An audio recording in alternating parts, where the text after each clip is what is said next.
ديما نشوف الناس اللي وصلوا من الواب تعذبوا خدموا وتقاتلوا باش يوصلوا للحلم ديالهم. في كل مرة كتزيد خطوة كتزيد تقرب من الهدف ديالك. متحبش خدم باش توصل لداكشي اللي باغي. ما جيناش باش نتشكاو، جينا نصبغوا لك الحديد باش يبان لك انت نحاس. واهم حاجة ما تنساش من جيتي الناس اللي وقفوا معك النهار الاول.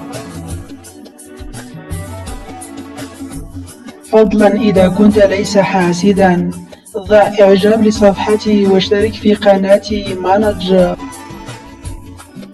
فضلا إذا كنت ليس حاسدا ضع إعجاب لصفحتي واشترك في قناتي مانجر. حالة من الكر والفار شهدتها المنطقة المحيطة بمدينة سبتة المحتلة الليلة الماضية بين القوات العمومية ومكاتب من المهاجرين غير النظاميين الذين تواجدوا بكثافة غير مسبوقة لتنفيذ عمليات اقتحام جماعية استجابة لحملة رقمية تحريضية على الهجرة غير القانونية. وحاول المتسللون تجاوز الحواجز الأمنية عبر السير في مسالك جبلية خطرة أو دخول المدينة عبر أحياء شعبية بعيدة عن الأنظار.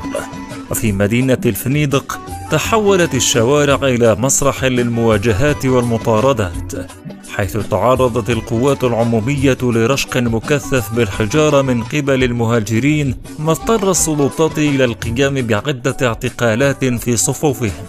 وشهدت الأحياء السكنية في المدينة احتجاجات من السكان ضد المهاجرين الذين حاولوا دخول أحيائهم بحثا عن مأوى أو مكان للاختباء قبل مواصلة رحلتهم نحو الحدود. في الجانب الآخر كانت السلطات الإسبانية في سبتة المحتلة على أهبة الاستعداد، حيث عززت من تواجد قواتها الأمنية على طول السياج الفاصل. وساد هاجس كبير في أواسط السلطات الإسبانية من أقدام المهاجرين على تسلق السياج الفاصل، وهي استراتيجية يتبعها المهاجرون في مثل هذه المحاولات، ما دفعها إلى تعزيز تدخلاتها بمروحيات كانت تحلق على طول الحدود لتوفير تغطية جوية ومراقبة أي تحركات مشبوهة.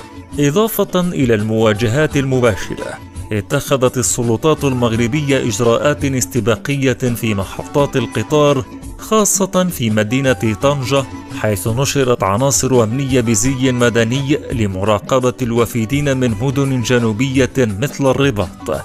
فعند محطة طنجة تم اعتقال العشرات من الشباب الذين كانوا يخططون للمشاركة في المحاولة الجماعية للعبور إلى سبتة. الاعتقالات لم تقتصر على محطات القطار فحسب، بل امتدت إلى نقاط التفتيش على الطرق السريعة والمقاهي وكذا الفنادق في المدن المجاورة.